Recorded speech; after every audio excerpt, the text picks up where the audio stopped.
Welcome to round 8 of the Honeyjoy competition. We are at Laguna Seca with the rFactor 2 Formula 1 1979 mod. And we have 10 cars on the grid. We started out with 26 cars in round 1 at Kyalami. There are only 10 gladiators left. And let's walk down the grid. I, John van der Geest, am on pole position. And number 2 is Michael Mazurek.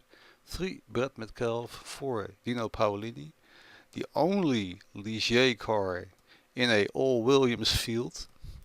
Well, because this is a prize winning competition, everybody wants to take the best car, of course, and since there isn't a league edition of the Formula 1 1979 mods, everybody takes the best car, of course.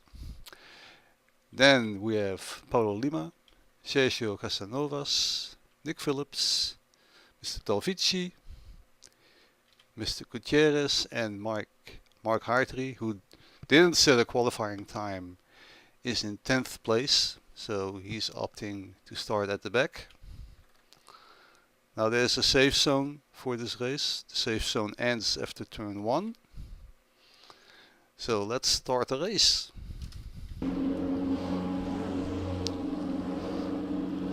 Waiting for the lights to come on. Off we go at a steady pace of 120 kilometers per hour. Michael Mazurek is of course trying to get a jump on me after we go through the safe zone, ending right after this corner, turn 1. There it ends, and off we go, 1 hour race.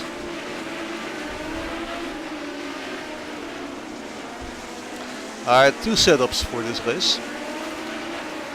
The first setup, the racing setup, was a setup made not to be super quick, but it was made more for stability as the tire wear kicked in. So the key for this race is keeping the car pointed forward on the track and not doing any spins. And as I'm settling down on lap 1, Michael Mazurek makes sure he stays close to me. Brett Metcalf is also not so far away, 3rd place. And comes Dino Paolini, the unsung hero in his Ligier. Dino won 6 races of this 8th round series, so he's the undisputed alien of the series. 4th place is Paulo Lima. Sergio Casanovas in 5, making a good move, but overshooting a little bit. So he has to try again. Then comes Nick Phillips, Mr. Talvici, Gutierrez, and then comes Mark Hartley. All cars are still nicely bounced up together. And then we're back to me, John van der Geest, on pole position. Coming to the end of lap 1, and Michael Mazurek is hunting me down in 2nd place. I make a small mistake, I drift too wide from the apex, and that slows me down a bit on the exit. So Michael Mazurek is catching my slipstream, and he tries to outbrake me. It's just not close enough, and I give him the chop because I didn't want him to sneak inside me there. But that was a serious attack, and he just didn't make it. We're looking at Nick Phillips on lap 3 in 7th place. Like I said, key for a good race result would be not doing any mistakes, and mistakes were easily made here. We would see a lot of incidents like this. Now Nick Phillips has to come into the pits because he's obviously got some issue with his front wing, and he will be kicking himself for doing that mistake so early in the race. because he's normally a pretty good and fast driver, and this was not what he wanted. But hell, you have to deal with it. Brad Metcalf is in third place on lap 2. So me and Brad Metcalf are locked in battle over fourth place in the championship. And things are still looking pretty good for him, because we're equal on points. And he's in third position, and he has me well in his sights. So he must be feeling pretty confident that anything might still happen. And as it would be, the most unlikely scenarios played out. Cars that would spin out and drop some 20-30 seconds behind the leader would still end up doing a pretty good racing result. Very unlikely, but that is of course due to the fact that while they were recovering their positions, other cars also spent, and that was the reason for moving up the field again. So even though you spun, you still had a pretty good chance to make up positions again, because not everybody was as stable as they would have liked. Small mistakes were made, especially when the tire wear kicked in. And you knew that, of course. You knew things were going to happen, so you kept pushing and you didn't give up. Pino Paolini in the only different car from the Williams in the field, in the Ligier. He's chasing Brad Metcalf. Now Dino can afford to take another car that is not as quick as the Williams, because he already won 6 rounds in this series and he's 40 points ahead over position number 2 in the standings.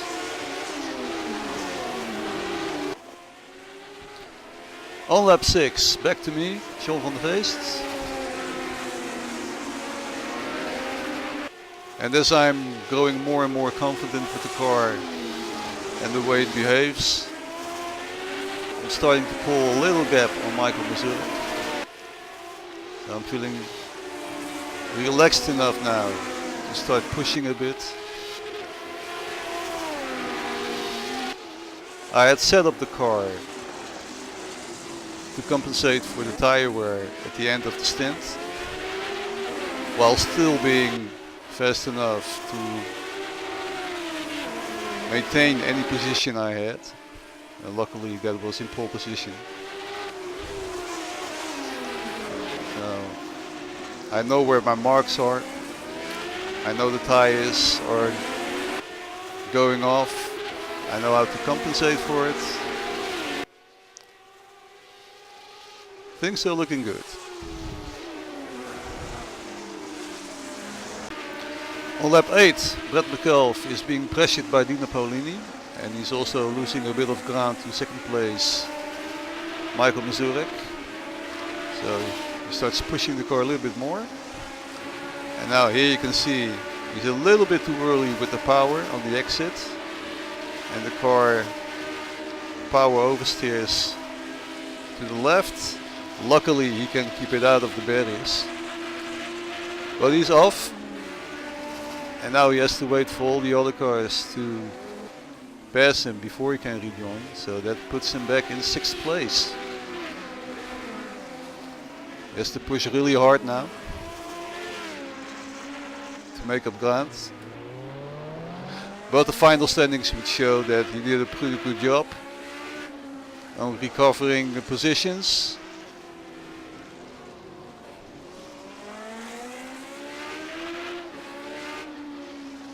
Just has to get settled now, get back into the rhythm, and it would all be fine.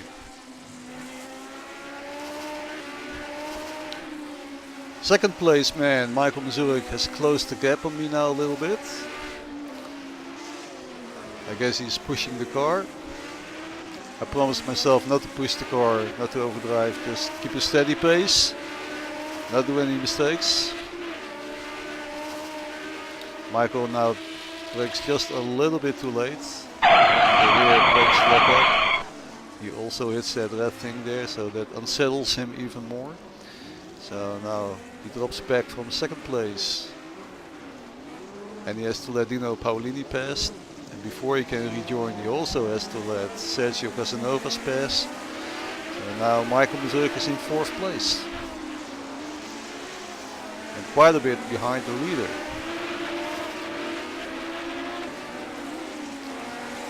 I'm sure he's going to do everything now to pass Sergio again and also Dino Paolini.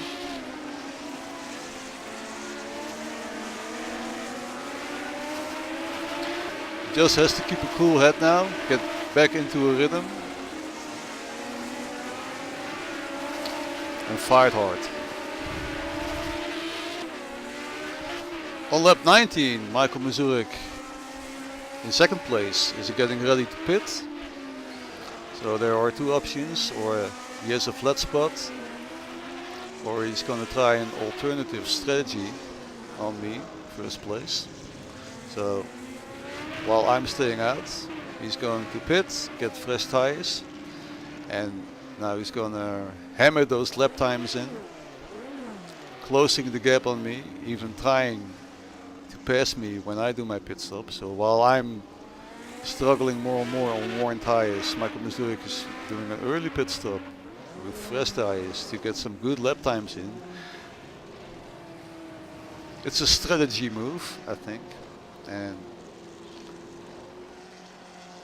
it could definitely work. It's pretty clever.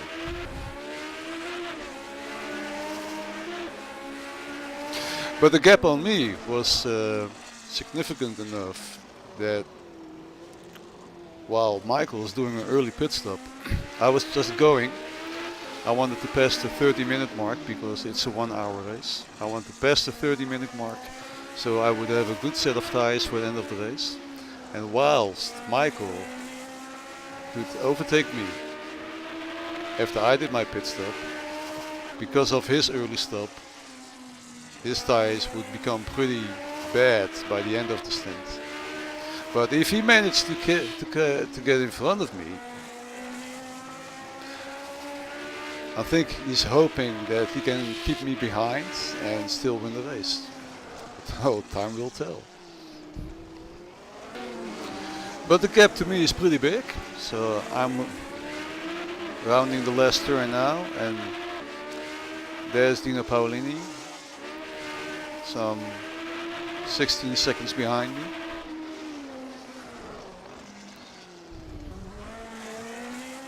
In third place, Brett Metcalf, a long way behind.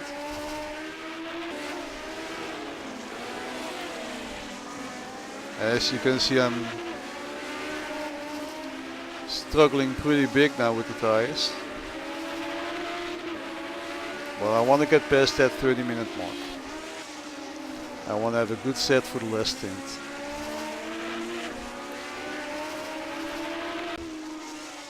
So now on lap 22, Dino Paolini is also pitting. For tires, of course. All the fuel's already in the car. Now let's see where Michael Mazurek is.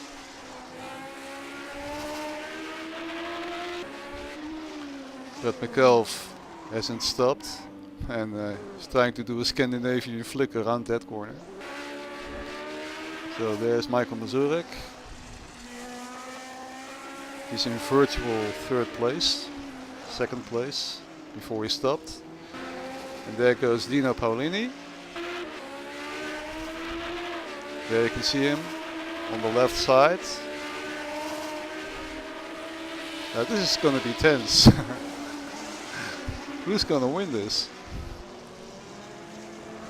It's going to be pretty close. And Michael Mazurek gets out first out of that corner.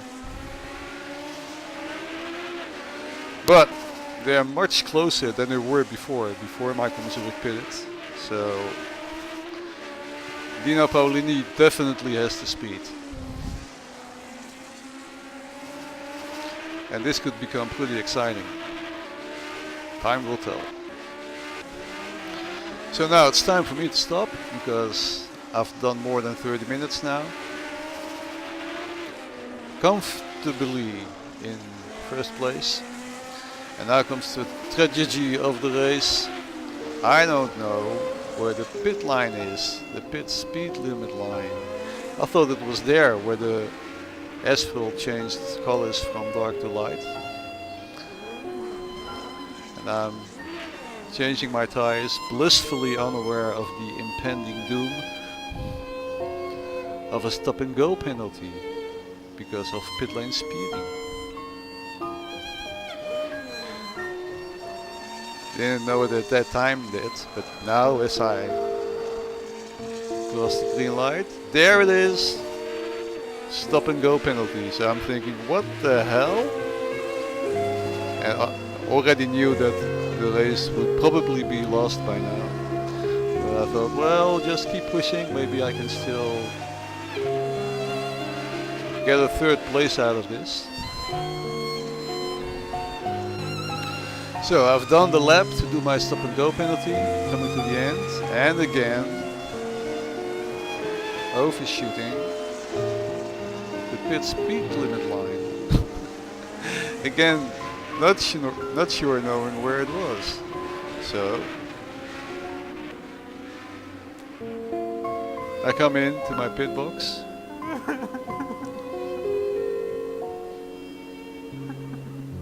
Do the 10-second stop and go penalty, go out again, and again, surprise, another stop and go. Although this time it wasn't a stop and go, but this time the steward decided to give me a drive-through penalty. So I come in again. This time I had figured out where the speed limit line was. And I'm thinking, well, okay, stop and go. But it wasn't a stop and go, it was a drive-through. So it just changed the tires. And I went out again. Not serving the penalty. So finally I got wise. Stopped the car in time for the... I should have guessed because of the green lights there, but... foolishly enough, I never saw those green... I wasn't aware of the green lights. I thought the green lights were... Well, I was aware of the green lights, but... I thought they were for the line further up down the pit lane, where I thought it was. So finally I did my penalty correct. Now I'm in 7th place. Just moving scenery by this time. Not in contention for anything. But I would still get a 5th place out of the race. But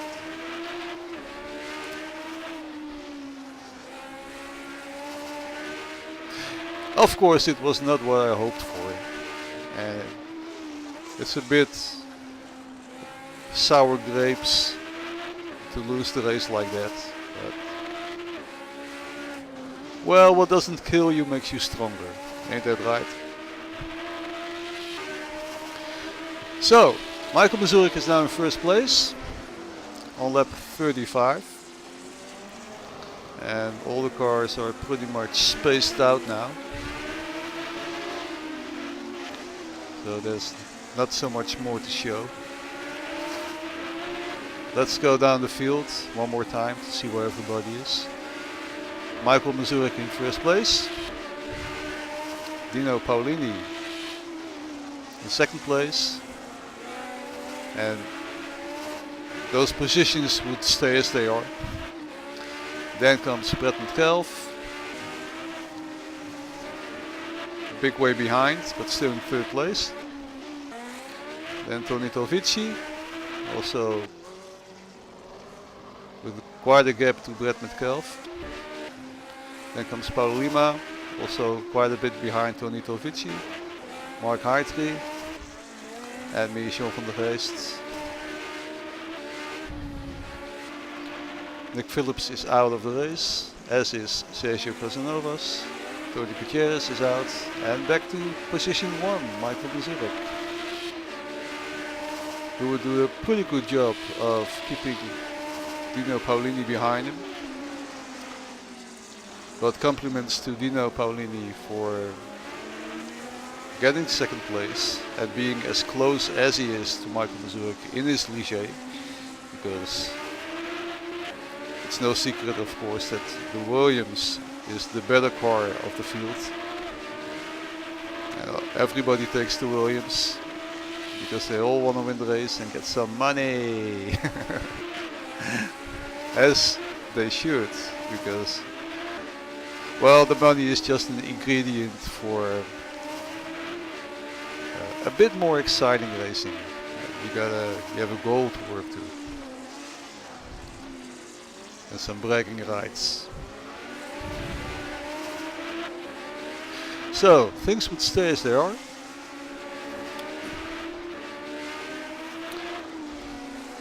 It's safe to say we can head over to the finish line and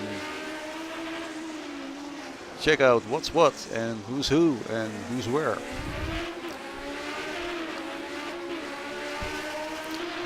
Going through the laps, I saw that I missed this moment. On lap 41, first place man Michael Mazurek makes a mistake and Dino Paolini passes him for first place. Surprise, surprise! Because in the final standings Michael Mazurek was in first place and Dino Paolini in second. I thought they held stationary, but obviously between the lines more was going on. Between A and B, Dino Paolini took the lead of the race. So what I'm curious of now is how Michael Mazurek took it back again.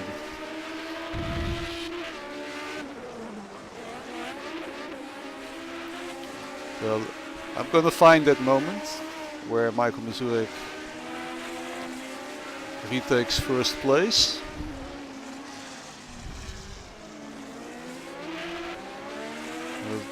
Dino Paolini already won 6 rounds of this series, so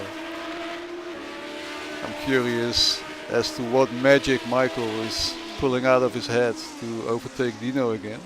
So I'm gonna find that moment. So here we are on the lap where Michael Mazurek takes first place back. And I saw that Dino Paolini was waiting for him. And now Dino Paolini moves over to let Michael Mazurek take first place. And that is a true gentleman move. Dino Paolini hands over the win to Michael Mazurek and lets Michael win.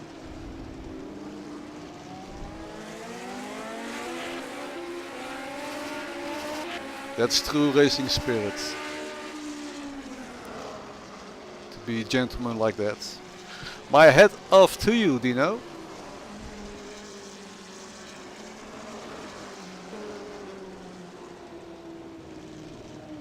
So, Michael Mazurek wins the race. Dino Paolini is in second place. And there comes Breton Kelf, securing third place in the race and fourth place in the championship standings. That was his goal for the race and he achieved that. And I think everybody made mistakes, but being in the position where they are when they cross the finish line is still a formidable achievement. So just surviving the race was formidable, I guess, but it was still a lot of fun. So,